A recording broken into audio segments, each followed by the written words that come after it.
ada ujian Allah kepada hambanya, kepada nabinya Nabi Ibrahim alaihissalam, ketika telah 80 tahun Ibrahim alaihissalam berdoa supaya dianugerahkan Allah anak lelaki, kemudian diberilah anak lelaki.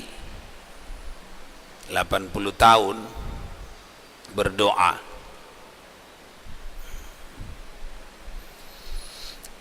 minta anak lelaki, lalu dikabulkan Allah lah, lahirlah anak lelaki. Itulah dia Ismail alaihissalam. Selepas berumur Ismail alaihissalam, ikhtilaf bainal ulama, sebahagian kata 9 tahun, sebahagian ulama kata 11 tahun, sebahagian ulama kata 17 tahun. Tapi qaul yang paling mu'tamad ialah 11 tahun. Di usia ke-11 daripada Ismail alaihissalam, maka turunlah perintah Allah untuk menyembelih anak yang tercinta ini, yang dah 80 tahun didoakan kedatangan. Namun Ibrahim seorang nabi Khalilullah, masuk di dalam nabi-nabi yang terutama, Rasul ulul azmi, tanpa ragu-ragu melaksanakan perintah Allah walaupun berat. Isi perintah adalah sembelih anakmu. Ibrahim membawa anaknya ke padang pasir, kira-kira 2 kilometer daripada rumahnya.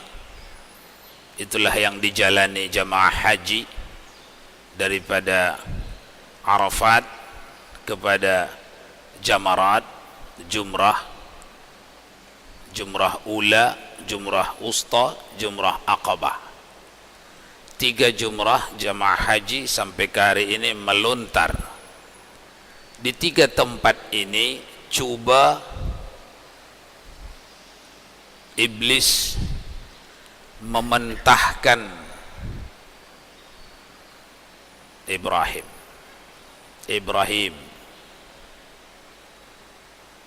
Itu tak betul perintah tu. Itu perintah syaitan. Mana mungkin Allah menyuruh engkau menyembelih anakmu? Pakai akal sehat. Syaitan teriak syaitan. Memang itu ulah syaitan. Ibrahim alaihissalam yang Nabi Allah tanpa ragu-ragu melontar syaitan, iblis. Itulah jumratul ula.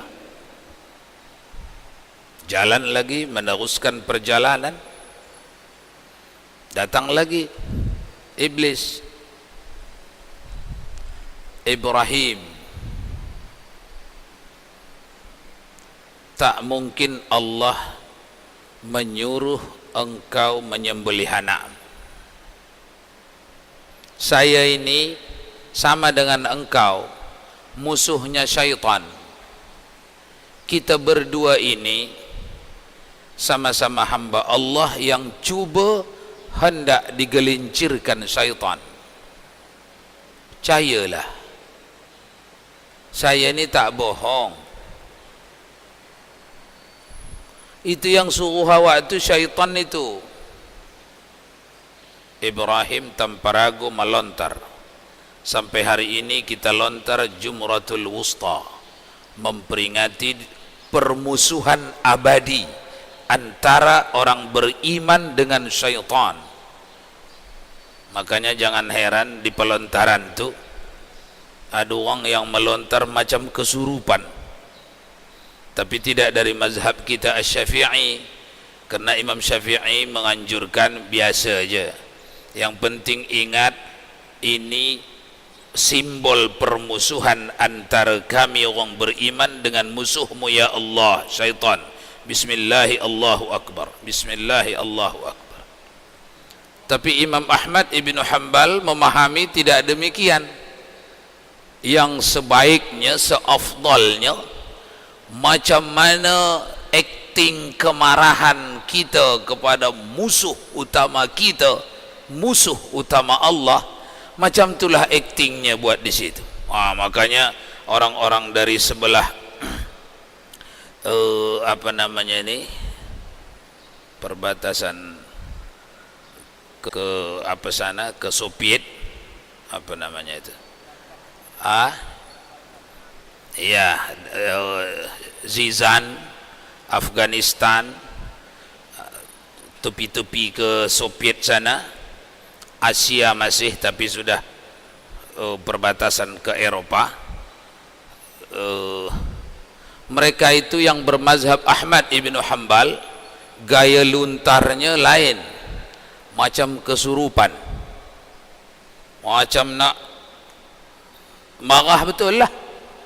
Habis batu, sendal pun terbang juga, mengungkapkan kemarahan. Memang macam tu disuruh, syariatnya macam tu melalui ijtihad Ahmad Ibn Hanbal. Ini pertikaian ilmiah. Kedua-duanya ini rahmat Allah. Ikhtilafu ummati rahmatun. Berbeza ulama-ulamaku ini yang tinggi-tinggi ini dalam memahami nas Al-Quran atau sunnah, itu rahmat. Jadi berbeza Syafi'i orang tinggi dengan Maliki orang tinggi, dengan Hambali dengan Hanafi sama-sama tinggi ilmunya tentang alat memahami Al-Quran wa sunnah, maka itu rahmat kepada umat, kepada kita ni.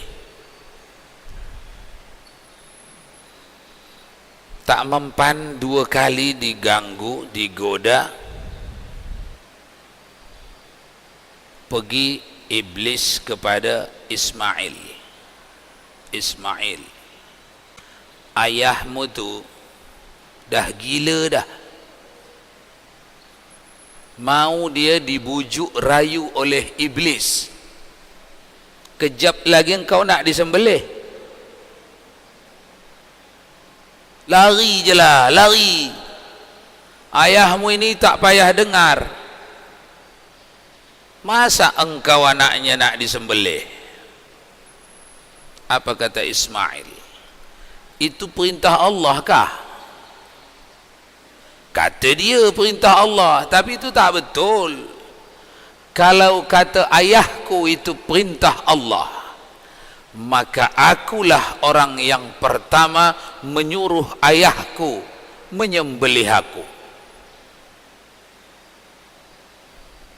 Datang Ismail, lutar lagi. Jumratul Aqabah, sampai sekarang masih kita lontar. Jumratul Ula, Jumratul Wusta, dan Jumratul Aqabah. Sampai di Jumratul Aqabah, ke depannya sikit, namanya Jabal Qurban, tempat menyembelih kurban.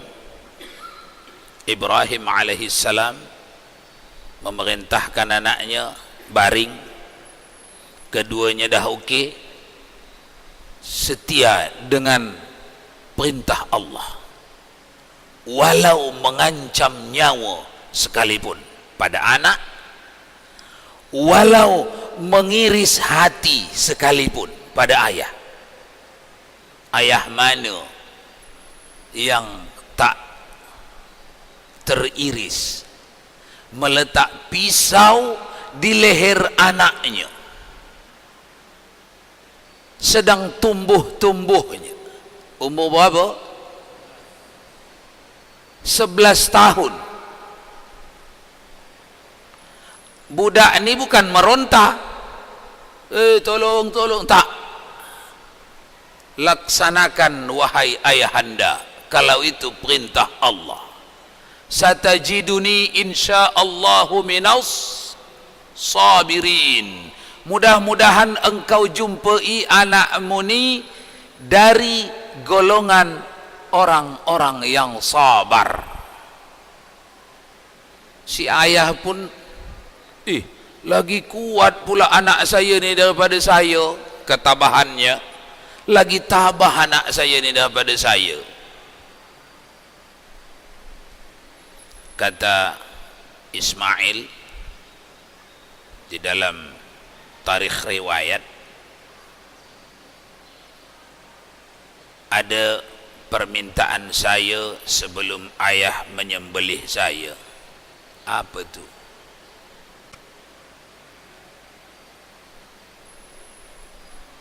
Tolong berikan baju saya ni pada mak saya, pada ibunda, tapi bersihkan dia daripada darah, jangan ada darah.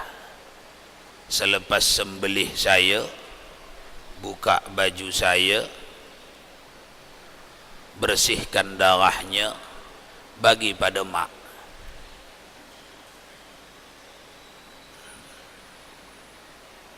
Yang kedua, jauhkan mak saya dalam 1 tahun ini daripada anak seusia saya. Jauhkan dari anak 11 tahun. Yang ketiga, tolong ikat tangan dan kaki saya supaya tak meronta.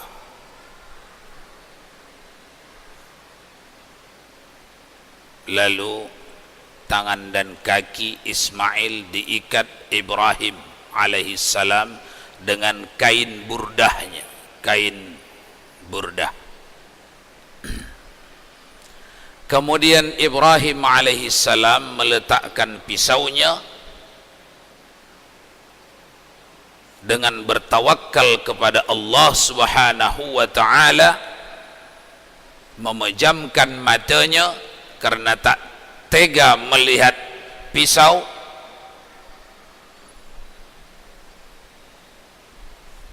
Lalu menarik pisaunya dalam keadaan mata terpejam, putus yakin bahwa ianya telah pun menunaikan perintah Tuhannya. Si anak pun putus yakin bahwa ianya ridha terhadap perintah Tuhannya. Kedua-duanya ridha terhadap apa yang diperintah Allah. Tarik. Dah selesai tarik, yakin sudah putus leher, buka mata, yang putus leher. Leher apa, Pak Usman? Leher kambing. Leher anak di bawah leher kambing.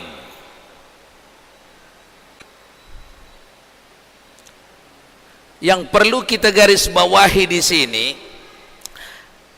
yang putus leher kambing itu hal kedua. Itu perkara kedua. Ibrahim yang menarik pisau dan Ismail yang membagi lehernya, tak hitung, tak kira bakal datang leher kambing. Yang tahu Ibrahim adalah walau hati teriris, tersayat anak kandung yang lagi tumbuh mungil, Tapi ini perintah Allah. Apapun yang bertentangan dengan perintah Allah, tidak utamakan. Itu makna inna salati wa nusuki wa mahyaya wa mamati lillahi rabbil alamin. Tarik pisah. Jadi ketika menarik itu, memang anak dah terpotong dalam hati.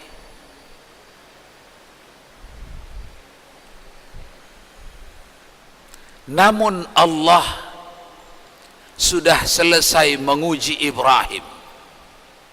Karena targetnya menguji, tak payah mematikan anak. Yang penting ujian sudah sampai di puncaknya. Buka mata yang terpotong leher kambing. Kejadian ini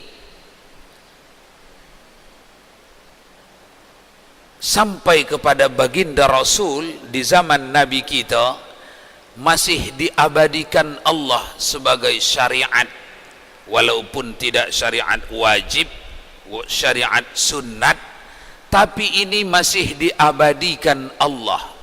Maka muncullah ketentuan fiqhiyah, hukum fiqih, sunnat muakkadah hukumnya, menyembelih kurban bagi kita umat Muhammad sallallahu alaihi wasallam sekali dalam setahun bagi yang mampu.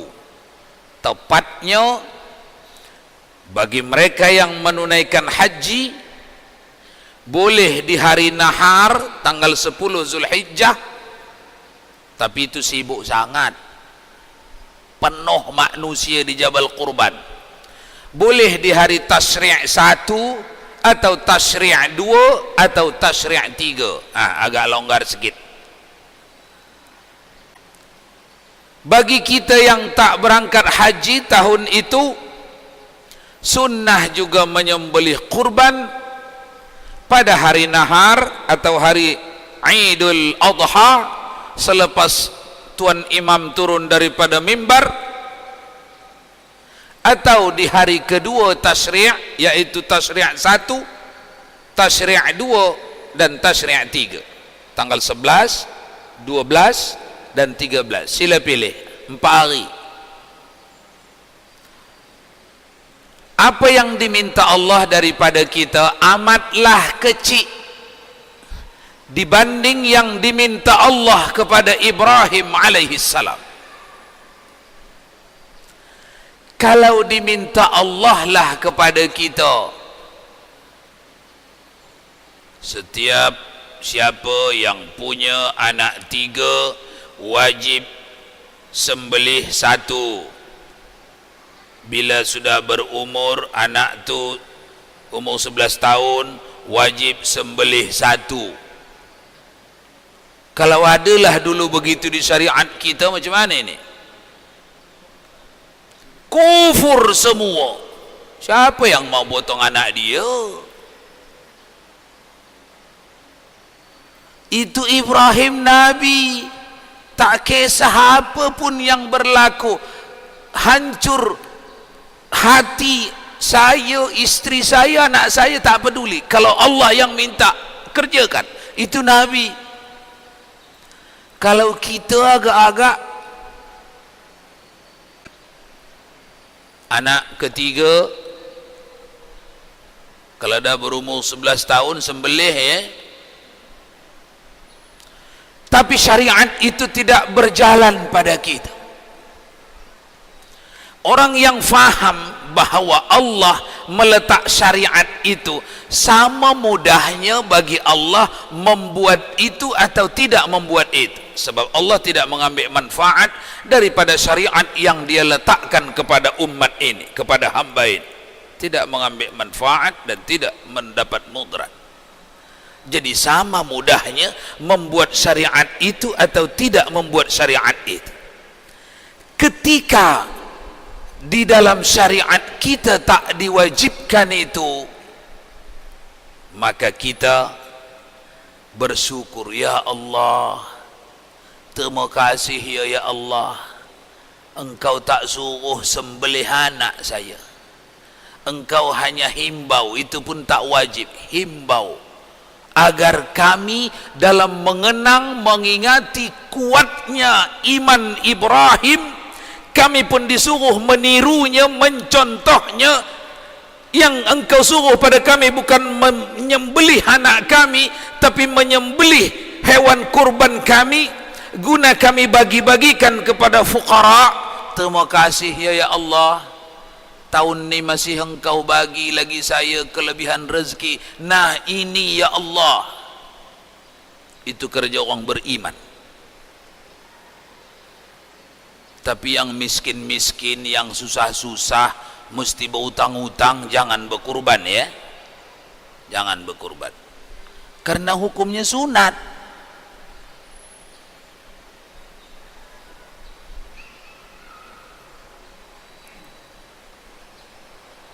Jadi yang berkurban ni siapa ibu-ibu?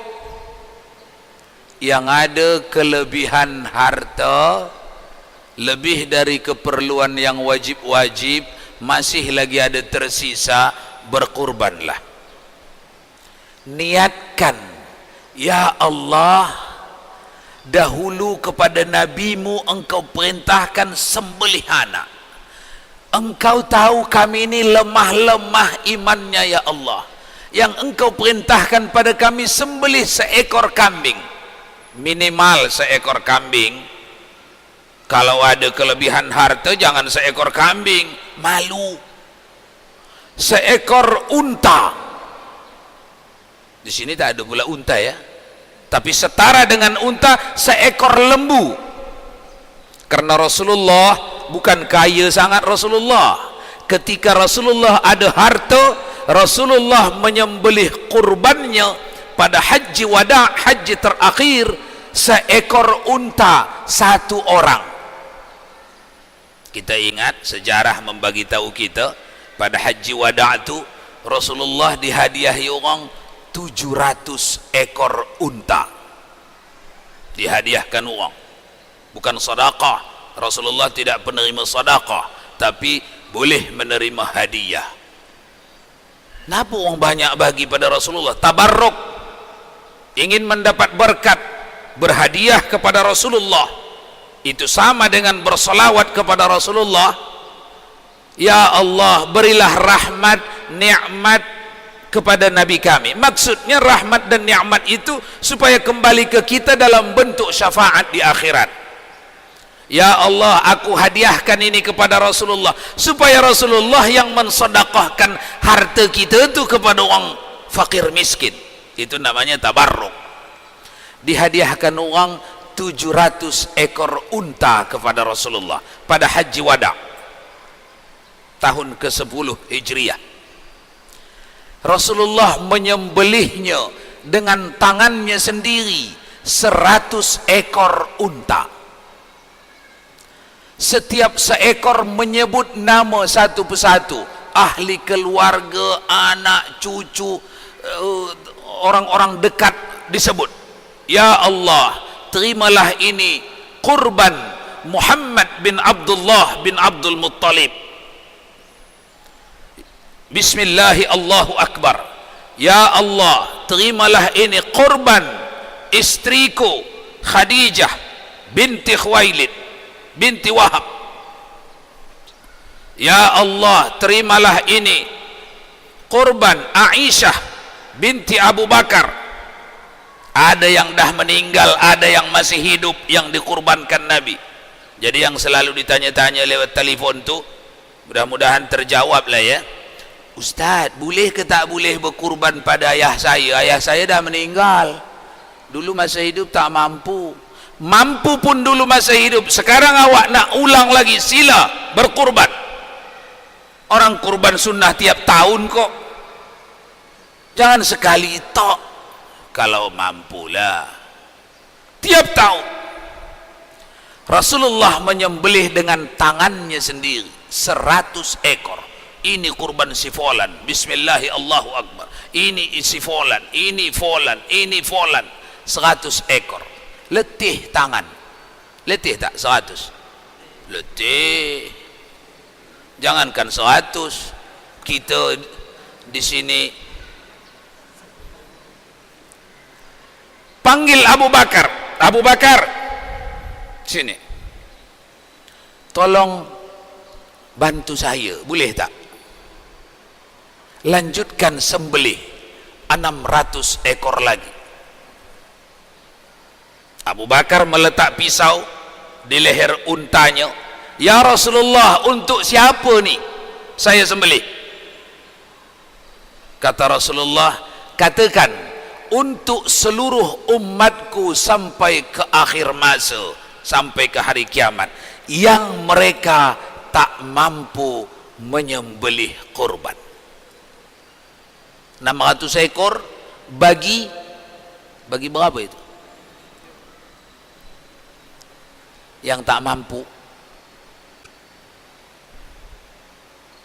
Yang mampu tapi tak sembelih, dapat tak ini?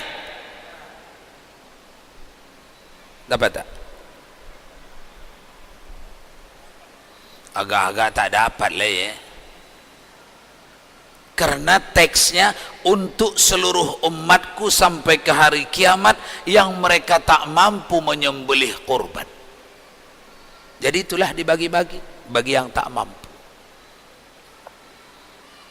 Kemudian di hadis lain Rasulullah menyebut, baguskan kamu binatang kurban kamu, karena sesungguhnya binatang kurban kita tu nanti kenderaan kita dari bangkit di kubur menuju padang mahsyar. Baguskan ya. Apa itu baguskan? Cantikkanlah binatang kurbannya, lembunya, atau kalau kambing, kambingnya yang sehat, yang sedap dagingnya. Umur berapa tahun itu yang sehat, sedap daging? Kalau kelewat tua kan tak sedap. Berapa itu Pak Ngah yang sedap daging? 2 tahun. Umur 2 tahun. 2 tahun pun 2 tahun gemuk, 2 tahun sehat. Jangan 2 tahun gempor, rangka rusuk saja yang nampak.